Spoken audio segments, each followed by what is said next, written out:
Now, a quarter of Scottish deaths linked to coronavirus have occurred in care homes. That's according to figures from the National Records of Scotland. It's now claimed these facilities are being asked to take in hospital patients who've tested positive for COVID-19, along with residents who are returning after treatment. Trades unions say they've received reports from across the country of coronavirus patients being transferred into care homes from hospitals. Gary Smith is the General Secretary of the GMB union in Scotland. Good morning to you, Gary. Good morning. What are you being told by your members? Well, I think it's now quite clear that people are being released from hospital without being tested and put into care homes. We have a crisis within a crisis in our care sector, and I think we need to understand that who made the decision about what are the numbers involved and who made the decision to lump together, quite frankly, the most frail and elderly in our society with people who are low paid and often unprepared to properly deal with them. Can I just get this absolutely clear? You believe that patients are being released without being tested to show that they have recovered? Our understanding is that people are being released from hospital and they are being put into care homes, and the care homes and care home staff are not sure whether those people are COVID positive or not. And if we read some of the press reports for the weekend, it is frightening what's happening. We seem to have some of the elderly and most vulnerable people being put into care homes without proper testing, and in turn we know that we have had a long-term problem in care.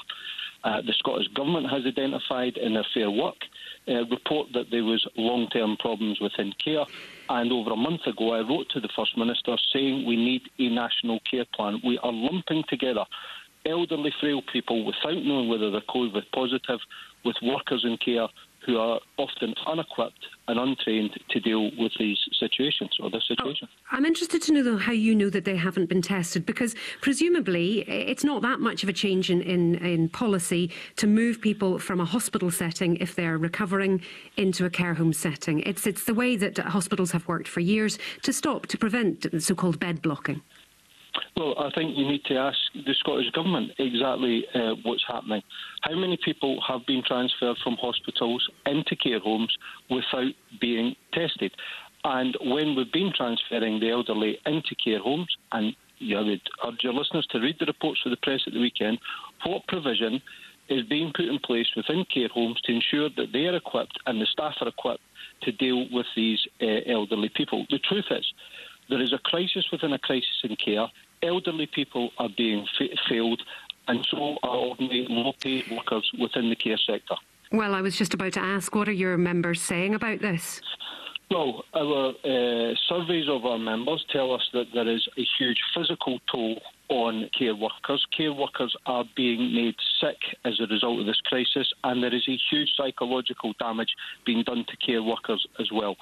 Our members in care care passionately about the people that look after. It's their second families, and they are watching these elderly people, these vulnerable people, being sacrificed because there isn't the proper testing and there hasn't been the proper equipment to allow these low-paid workers to do their jobs.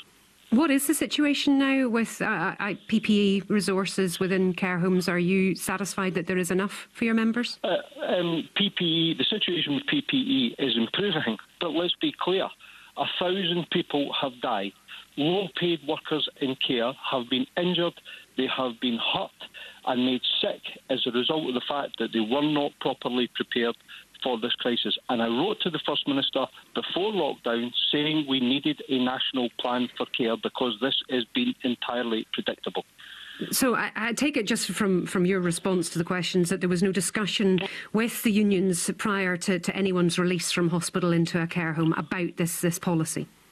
There should have been a national plan for care. I wrote to the First Minister prior to lockdown. The Scottish Government know there are long-term problems with funding in care, with low pay and with insecure employment in care. There should have been a national plan to deal with what is now a crisis within a crisis. And we have to ask, is this just about callousness at the heart of the decision-making process, or has there been incompetence? But elderly people and the low paid are dying and being made sick as a result.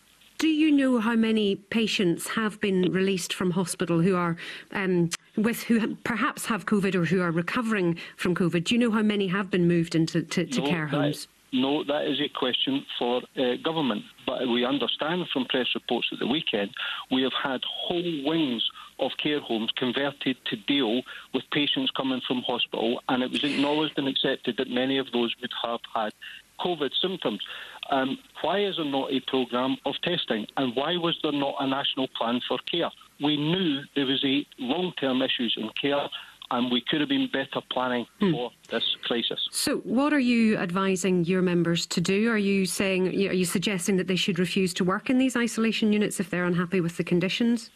Workers have a right to refuse to work if there is an imminent risk to their health and well-being. But these are care workers. They care passionately about the people they look after. They're not easily going to walk off the job and down tools. What we need is action from central government. We need a proper care plan, a national care plan, and never again can we have workers going into this type of crisis ill-equipped and ill-prepared. There has to be a reckoning about what's going on in social care, and that is going to include the way that workers are treated and the way that they're paid. Gary, thanks very much indeed for talking to us. Gary Smith, the General Secretary of the GMB Union in Scotland, and we will be speaking to the Chief Executive of Scottish Care at about 8:15 this morning.